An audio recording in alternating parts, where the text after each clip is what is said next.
Welcome to the Grace and Grit podcast, made for women who want their healthiest years to be ahead of them, not behind them. Join your host, Courtney Townley, right now as she breaks down the fairy tale health story you have been chasing all of your life into sensible action steps and lasting change.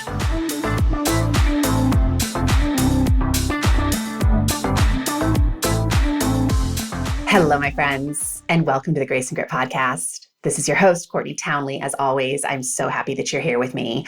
I hope 2023 is off to a great start for you. And I don't know about you, but I am easing my way into the year this year. You know, the older I get and the longer I coach women, the more acutely aware I have become of the fact that the more of a hurry we are to get anywhere, the less likely we are to actually stay there. And I also really believe that there is an energy to every season that deserves respect. And I know not everyone listening to this show lives in the Northern Hemisphere, but if you do, it's winter. And winter is a time for restoration and reflection and deep rest. And when we push against those things, in light of our crazy agendas and our mile-high to-do lists, things don't go so well. We get ourselves into a lot of trouble. We break down, we get sick, we get burnt out, we kind of lose our zest for life. So I hope that you are making time and space in your life for deep rest and reflection as we kick off this new year. Now, the title of this podcast today is Expanding the Capacity to Feel Wonderful Things. And what the heck do I mean by wonderful things? Well, a few things. First of all, wonderful things are emotions. All of them. All emotions are wonderful things. And I know some of you might hear that and be like, I don't think so, Courtney. Not all emotions are wonderful. But if you really think about what emotions are at the core, they are signs of life. They tell us that we're alive. When we feel something, it's a sign of life. And man, do we work hard at shutting down our emotional landscape. And I realize why we do it. We do it to protect ourselves. We do it because we're afraid of emotions, because we make certain emotions mean things that really hurt. But what we do when we shut down any emotion is we're actually shutting down life. I know that seems like a big statement, but that's what we're doing. And we do a lot of things, don't we, to not feel emotion. First of all, we fear emotion. And because we fear emotion so much, we avoid it, we numb it, we react to it. But really, the invitation I have for you this year is to consider that your emotions, all of them, are guides showing you the way home. They are messengers reminding you of what you care about and what you're truly hungry for. They are bumpers that push you back into alignment. I recently went bowling with my family. I think it was over Thanksgiving. And it was so funny because the family next to us had a bunch of little kids. And the bowling alley had these really big bumpers that popped up along the side of the lane. So when the kids rolled their balls down the lane, those bumpers just kept the ball in the lane so they wouldn't go in the gutter. And I feel like that's what emotions are doing for us. They are keeping us on the path of life so we don't roll into the gutters. But we aren't listening to them, and that's hugely problematic.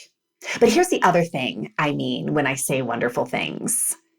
Today, specifically in this episode, I am referring to wonderful things as the feel-good side of emotion.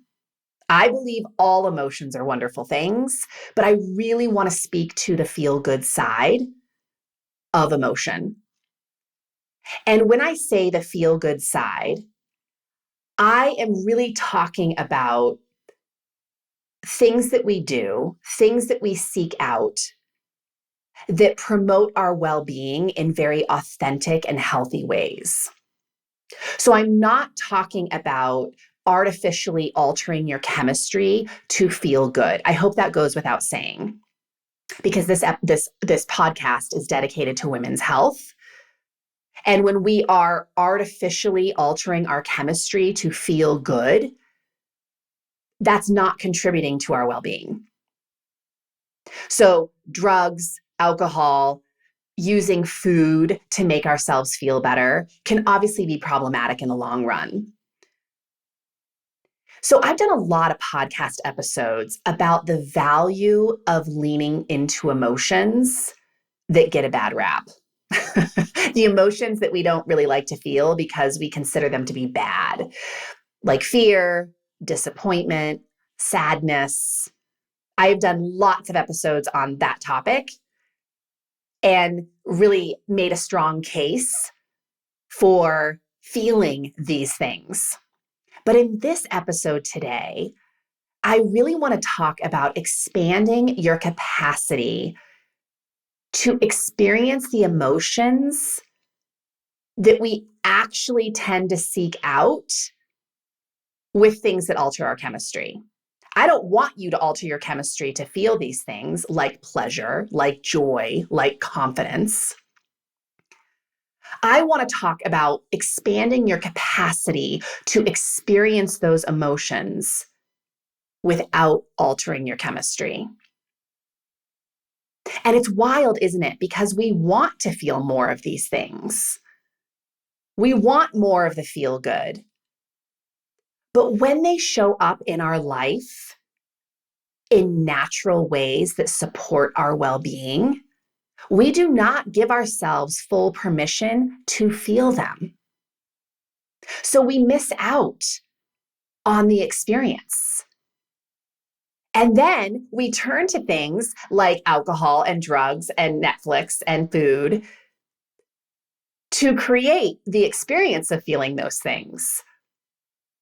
This is such an important episode because so often in my career, I have witnessed women shying away from their own strength, their own confidence, their own power, because they are shutting it down.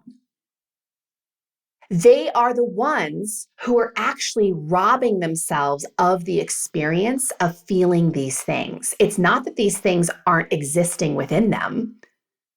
It isn't that their life is failing to present them with the opportunity to feel these things.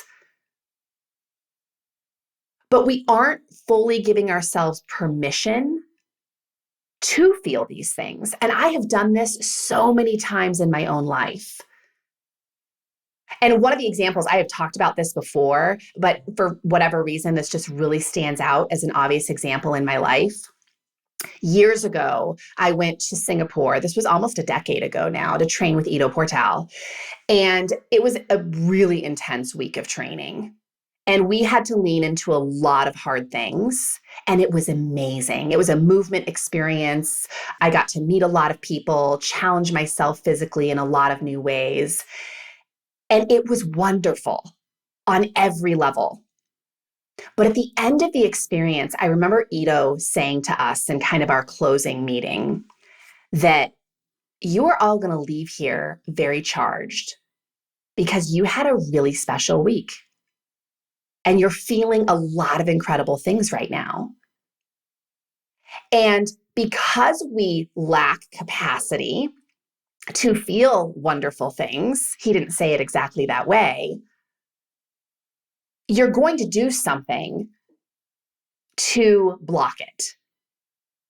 You're going to want to drink alcohol. You're going to want to stay up really late or kind of marinate in self-doubt. And for me, it showed up as wanting to just eat all the chocolate. I mean, I can't tell you how much chocolate I ate after this event. And yeah, I was probably hungry for something sweet, but it went way beyond hunger for food or hunger for sweet. I was literally disoriented with feeling that good. And it's crazy because I don't think we talk about this very much. And it is a very real thing. And I have a theory that when we numb or suppress any emotion, so we numb or suppress our experience of stress or sadness, we aren't just minimizing and suppressing that emotion. What we're doing is practicing minimizing all emotion. So by limiting one emotion in your life, all of our emotions in our life take a hit. And I'm sure you have an experience of this that you can think of somewhere in your own life where things were going really well. You were feeling amazing. And you did something to push that amazingness out the door when it really wanted to stick around for a while. As a coach who specializes in self-leadership skills, that's really what I teach women, is how to lead themselves powerfully. I am a huge advocate for leaning into hard things because your journey will be peppered with a lot of challenges and a lot of obstacles. That's a given. And like I said before, I've done a lot of episodes on that topic. And your journey is also going to be peppered with wondrous, delightful moments. And if you overlook them, if you fail to acknowledge them, the journey is going to be long and arduous and not a very fulfilling one. So some of you are waiting to give yourself permission to feel wonderful things once you arrive. You'll feel confident when you lose the weight. You'll feel successful when you make the money. You'll feel at peace when fill in the blank. And here's the truth. The reason we set any goal in our life isn't so much about the outcome. I know we think it is, but what it's really about is something that we really want to feel on the other side of accomplishing that thing. And so then we play this game with ourselves where we literally do not allow ourselves to feel that emotion until we arrive at the destination. And here's the really flawed part of that. If you don't practice feeling that emotion now, you will fail to feel the emotion in the way that you think you will once you arrive. You might feel it for a while. You might feel it for a day, a week, a short period of time. But if you haven't been practicing expanding your capacity to experience that emotion, it's not going to last because we get more of what we practice. So we need to start practicing now. Others of you are feeling these things now.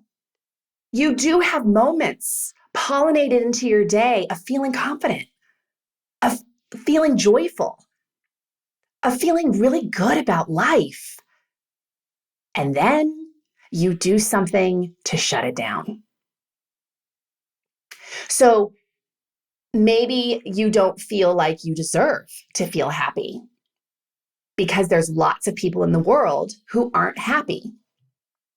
Maybe you have people in your household who aren't happy. So when you feel happy, you make happiness mean something that literally robs you of your own happiness. I shouldn't feel this way.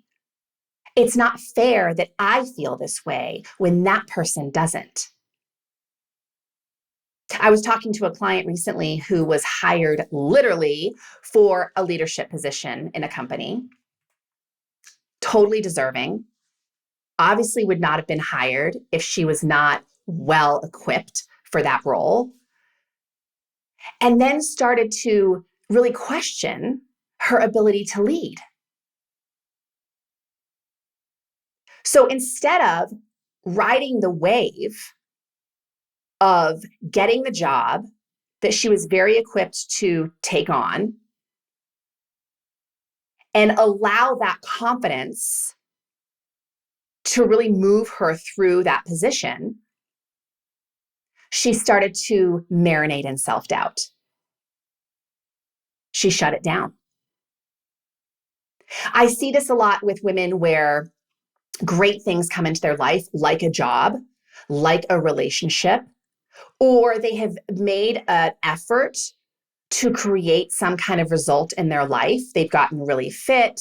They have maybe lost some weight. They have been making some big changes in their relationships. Things are going really well. And then they start thinking on a very regular basis that this can't possibly last. They start looking for evidence for when the shoe's going to drop. And guess what? When you look for the evidence of why this can't last, you're going to find it. The brain loves to solve problems, you give it. So when you are looking for that kind of evidence for why this can't last, why you don't deserve this, you are absolutely going to find it and you are going to shut it down. And here's the other thing. When you are looking for evidence about why something can't last, you're essentially worrying about the future. And when we worry, it doesn't feel good in our bodies, right? Worry creates a vibration that doesn't feel very good. And when we don't feel good, what do? We reach for things that artificially make us feel better. We reach for the food, we reach for the alcohol, we reach for anything that will make us feel better in the moment. So by allowing yourself to fully embrace the great things about your life, to feel the goodness that comes into your life, without blocking it, without shutting it down, you're actually probably going to do less things that deplete your well-being. The other thing I think that a lot of us do is we are so focused. We're focused very hard on the hard. We're so focused on the hard that we completely miss the wonderful. A lot of us have a habit of feeling the hardness of life, of seeking out the hardness of life, of noticing the hardness of life, because it's all there. Hardness is there. It is a big part of life. But when we're so hyper-focused all the time on the challenges, on the obstacles, on all the things that need to be fixed, on all the things that need to be done, we have no space for the wonderful. We don't make space for the wonderful. We brush right past it because we're too busy, there's not enough time, and we're really marinating in the hard. That sucks. And I do not believe for anyone listening that your entire life, every moment of every day, is hard. But if you are looking for evidence for why it is, you will make it hard every moment of every day. Now, inside of my Rumble and Rise community this year, we have a theme. And our theme this year is restoring power, restoring our personal power. And I really want to speak just quickly to what power is, because people have all kinds of beliefs about what power is. But the way that I talk about power is it is our capacity to align our thoughts, our emotions, our behaviors in a way that serves the life we want to be living. That's power. Power is our capacity to influence our own life. You can't influence other people's lives as much as you might like to. I mean, you can influence other people's lives. You can't control other people's lives. Let me just be clear about that. You absolutely can influence other people's lives, but the only life you can really control is your own. I think most of our mothers or parents or some adult somewhere along the line taught you that. But power is also skills. Power is having the skill to manage yourself in a way that allows you to live a very fulfilling life. So in January, we're leaning into this topic of power vision. And part of the masterclass that I taught on Monday for this community was inviting them to really start looking for the evidence in their life of power. Where are the moments in your day that you are feeling joy, that you are feeling strong, where you are feeling resilient and confident and curious and powerful? And I'm inviting them and encouraging them and challenging them to think in this way because I know it's not the norm for most of us. Most of us are looking for the hard. Reasons why we can't, reasons why we don't have time, reasons why this isn't going to last. And looking for the power in your life is kind of like bringing your attention back to your breath. If you have ever done even 60 seconds of breath work, and all breath work is intentional breathing. So if you have ever in your moment brought your attention to your breath for just a few seconds, you notice the shift. You notice your body just lightly decompress, maybe deeply decompress. You notice the experience in your body changing. Our heartbeat slows down a little bit, our pulse softens, and we tend to go at life a little differently when we pause to notice our breath. And I think the same is true of noticing the wonderful side of life. And this is why, right, that the gratitude journals are so big for some people. And gratitude is wonderful. I highly encourage you to look for all the things in your life to be grateful for. But don't stop there. Look for all of the things, all of the wonderful things that are coming into your life, all of the wonderful things that you are feeling, and let yourself feel those things. Do the work to not shut it out, to not block it, to not prematurely force it to leave. In episode 144 of this podcast, I invited Ingrid Fattel-Lee to the show, who authored a book called Joyful: The Surprising Power of Ordinary Things to Create Extraordinary Happiness. And one of the concepts that she introduces in that book, I've talked about on the show a lot, is joy spotting. Joy spotting is going through your day, looking for things that bring you joy. And I just want to take this a step further because I think it's such a brilliant concept. Wonder spot, like all the things in your life that make you feel strong, that make you feel confident, that make you feel more power-filled, that make you feel like you're respecting yourself. Look for those things. Acknowledge those moments. Because when we start building a practice of looking for that kind of evidence, lo and behold, you start getting more of it. There are breadcrumbs, and that's the way I like to think of these things. The confidence, the power, the resilience. These are breadcrumbs showing you the way to your aliveness, the things that bring you alive, the things that make life worth living. Why would we not build a practice of seeking those things out? And again, I'm not talking about in false ways, because we do an awesome job of that. We do an awesome job of seeking out artificial joy by overeating, drinking the things, eating, consuming the things, shopping, watching, scrolling. Yes, that can artificially change your chemistry momentarily, but that is not what we're talking about here. I am talking about the deep and true and authentic moments of your life that make you feel wonderful. So here's my invitation.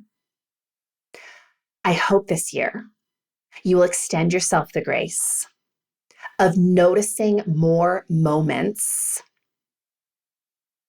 that make you feel wonderful in a very pure and organic way. Maybe you're with a friend you haven't seen in a while, or you're just sitting with your kid on the couch, or you're petting your dog, and you feel wonderful. Take note, allow it, let it stick around as long as it wants to. Maybe you instigate a conversation at work that isn't very comfortable, but you feel really needs to happen. And on the other side of that, you feel confident and you feel proud. Acknowledge that. Be with that. Create more of that because you created that. It wouldn't have existed in the world. It wouldn't have happened had you not done it. And when we acknowledge the effort we're making and the byproducts of those efforts, we're going to do more of those things. So, what are you doing in the moments where you're feeling at peace, where you're feeling joy, where you're feeling a lot of self-respect, or you're feeling a lot of personal power? Where are those moments? What are you doing in those moments? Can you experience those moments without doing something to cut it short? And again, you're going to notice that you have a temptation to shut it down. You have a temptation to rob yourself of permission to feel good. What if you sought out ways to feel good this year that served your well-being and you really allowed yourself to be fully in that? Your life would be extraordinarily different at the end of a year. I guarantee you that. Your health would be dramatically improved. Your relationships would be dramatically improved. So follow the breadcrumbs. Follow the breadcrumbs of wonder, of wonderful things. And watch your capacity to feel and experience wonderful things expand. There's work there, I'm not going to lie, because again, most of us have made a habit of doing the opposite. But if you do the work, your capacity to experience good emotion is going to expand. I don't even want to say good emotion. I should not say that. It's not good emotion. All emotion is good, but the feel good emotion, we'll call it that. And when you expand your capacity to feel wonderful things, your life expands into more wonderful things. So that's all I have for you today, my friends. If you resonate with the message of this show, if you want to do a deeper dive into the types of topics that we talk about on this show, really putting rubber to the road and not just listening to my words, but actually putting this work into action, You're always welcome to join us inside of my Rumble and Rise community. You can find all about the details by going to graceandgrit.com/ready to rumble. I hope you have an amazing week, and I will see you again very soon. Take care.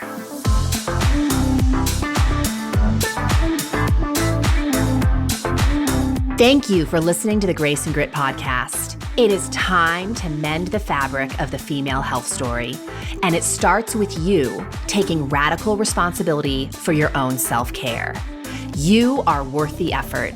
And with a little grace and grit, anything is possible.